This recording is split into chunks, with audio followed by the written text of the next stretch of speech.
pretty big bombshell has dropped in the racing world today as Fox has announced its new partnership with IndyCar. Of course, that's going to bring the Indy 500 to Fox, as well as, interestingly enough, every single IndyCar race is going to be broadcast on Big Fox, the network. So none of the IndyCar races are going to be relegated to FS1 or FS2. Everything is going to be on network TV. Big deal for IndyCar. This is going to give them a lot of exposure. And this also has some NASCAR implications. Fox, of course, is a longtime partner of NASCAR.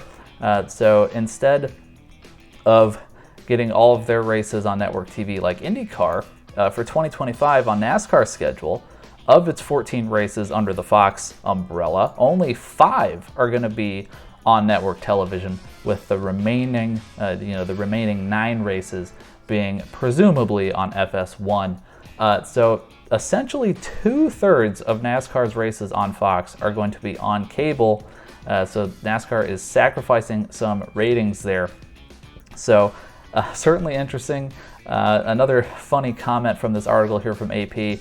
So Eric Shanks, the CEO and executive producer for Fox Sports, said he spoke with NASCAR chairman Jim France on Wednesday to walk him through Fox's new partnership with rival IndyCar. And oh boy, I would give up my life savings to hear a transcript of that conversation. I bet that was quite funny. But anyway, I like this a lot for IndyCar.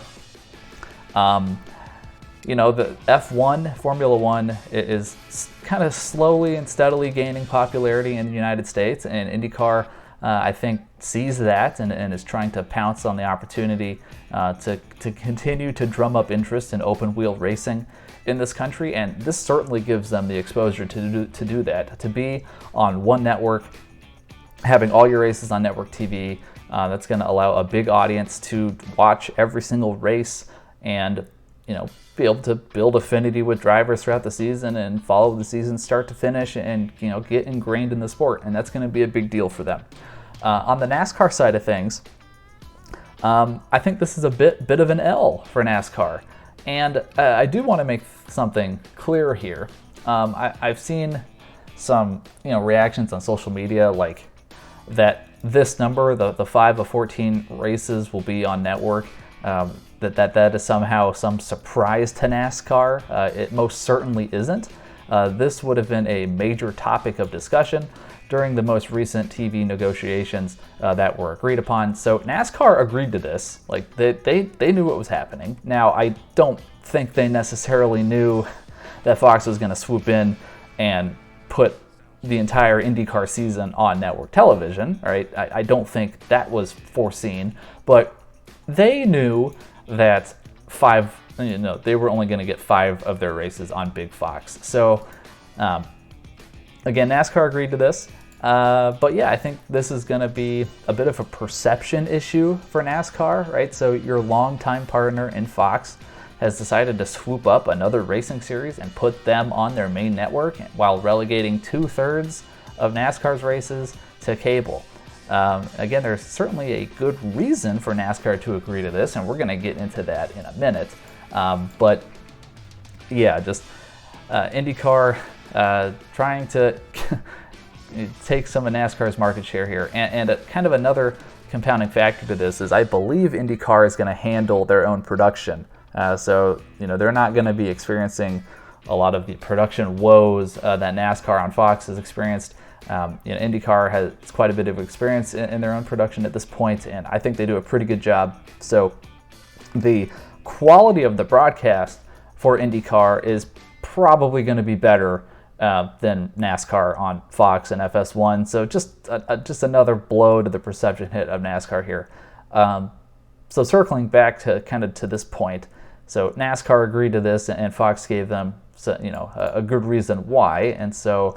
Why exactly would NASCAR agree to only have 5 of their 14 races on network TV? Money! That's right, Mr. Krabs. Money. So NASCAR just recently announced a new 7-year media rights agreement with Fox Sports and some other partners, where Fox is going to dish out $7.7 billion over the next 7 years to broadcast the first half of NASCAR's season. So why would Fox shell out so much money for NASCAR content? Money.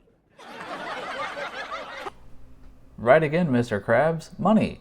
So while NASCAR isn't the juggernaut that it was 15 or 20 years ago, it still has a sizable amount of viewership that has a lot of value for Fox. So Fox knows that they're going to get anywhere from, I don't know how well this will come up in the video, these numbers, the font's a little bit small here, but anywhere from 2 to 4 million viewers, depending on what network it's on for a race. So an FS1 race could pull 2.5 million, upwards of 2 to 2.5 million. And so that's really useful for selling ads, particularly on FS1, where Fox might not have a lot of other high rating worthy content, where they can't quite sell ads at that premium. And also, NASCAR gives Fox a big bargaining chip when it comes time to negotiate with carriers, whether that's DirecTV, Spectrum, Comcast, YouTube TV, Hulu, whoever it is, right? Fox can go into the room and say, hey, I have NASCAR, I've got 2, 3, 4 million fans out there that are gonna want to watch our product. We're gonna stick it on FS1, and if you don't pay us this amount of money, we're not going to let you air, we're not going to let you carry FS1, and then all those people are going to not, sign contracts with you. They're going to go with your competitor, right? And so Fox is willing to spend $7.7 billion on NASCAR because they think they can get that plus more in additional value when they negotiate with the carriers. So that's why Fox is willing to spend so much money on NASCAR just to shove it onto their cable, and that's why NASCAR is willing to have so many races on FS1, is because of that hefty payout they are receiving from Fox. So IndyCar, on the other hand, obviously Indy 500, huge event, is the second most watched motorsports event in the United States within this January to mid-November of 2023. Thank you, NASCAR Man, by the way, over on Twitter for posting this. Very informative information here. But you got to go all the way down to here to IndyCar St. Petersburg at just under 1.2 million viewers for the next most watched IndyCar event, and you can see all of these NASCAR events ranked ahead of it, and the red is also Xfinity, so several Xfinity races beat out the second highest IndyCar race. So IndyCar does not have nearly the pull that NASCAR has, and so for Fox to stick them on the big network, I haven't been able to find any hard numbers yet as to how much Fox has paid for IndyCar, but it cannot be anywhere near the amount that NASCAR got for them. But again, IndyCar is trading the less payout from the network, and they're trading that for more views. So I find this very interesting. You have two racing series, IndyCar and NASCAR, going for two very different strategies in regards to TV money. IndyCar willing to take less TV money in exchange for more viewership, whereas NASCAR wants to have more money from the network in exchange for less viewership. So now I want to talk about this strategy that NASCAR has opted to go for.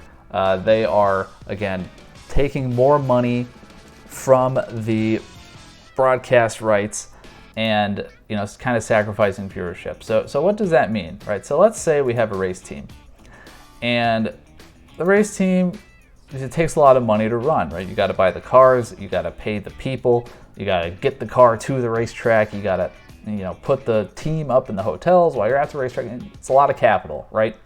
So there are several ways for a race team to make money. Now, the first way is the sanctioning body.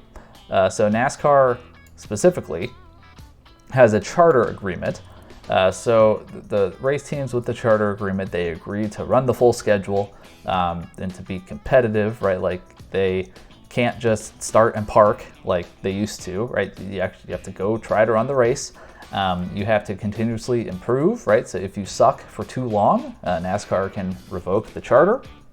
And in exchange for the investment that the race team puts into the sport, NASCAR pays out every year some amount of money to the race team to help cover their costs. So if NASCAR takes more money from Fox, and the TV broadcasters, right? This means that they can have more money to give to the race teams.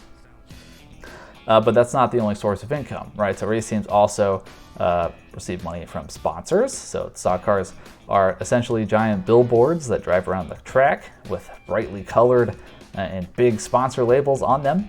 And those sponsors pay for the ability to have their name on the car. Race teams also can get some race winnings from the track.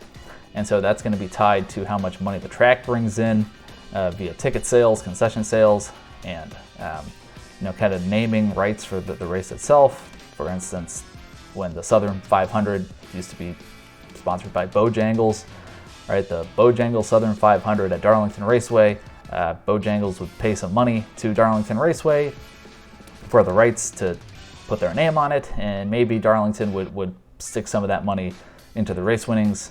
I don't know. This is kind of a question mark now because these numbers aren't public like they used to be, and I think a lot of this has kind of gone to the wayside in exchange for these payments from NASCAR for the charter teams. So somebody in the comments might be able to give more clarity on this. And also there's merchandise, right? You have all the merchandise haulers at the racetrack, and the teams have their websites.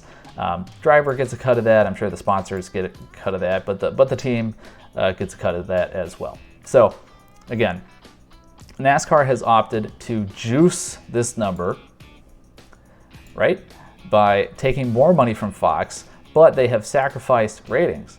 So you have more races on cable, not as many people can see the car on the track. So that means that the sponsorships are a little less valuable, right? So sponsors might not be willing to pay as much money to put their name on the race car.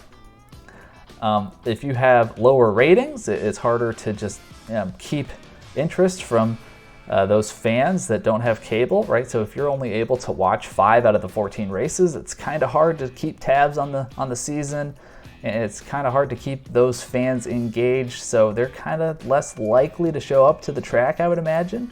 So little fewer people buying tickets, buying concessions, so that might go down a little bit. Merchandise, same sort of effect. You have fewer people going to the merch haulers, fewer people going to the team's websites buying stuff. So what NASCAR has to determine is this effect of having a bigger payment going to the charter teams, is that worth the sponsors being a little bit less valuable, the purse being a little bit, the track revenue going down, and the teams receiving less merchandise value? Is it worth it? And I don't know the answer to that.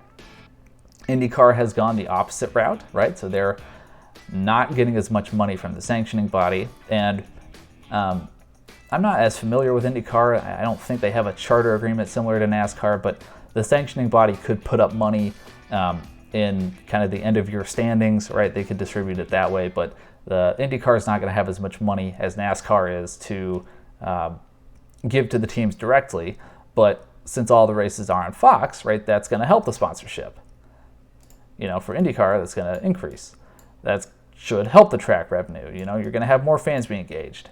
It should help the merchandise because you have more fans engaged, right? So it's going to be very interesting to see the trajectory of NASCAR and IndyCar over the next 10 years to see which strategy has been the best. I personally like what IndyCar is doing more, but I could be wrong, right? So we'll have to wait and see. Either way, very interesting news today, and those are my thoughts on it. So hopefully that was interesting, and like and subscribe for more Old Man Yells at NASCAR Clouds content, and I will see you all next time.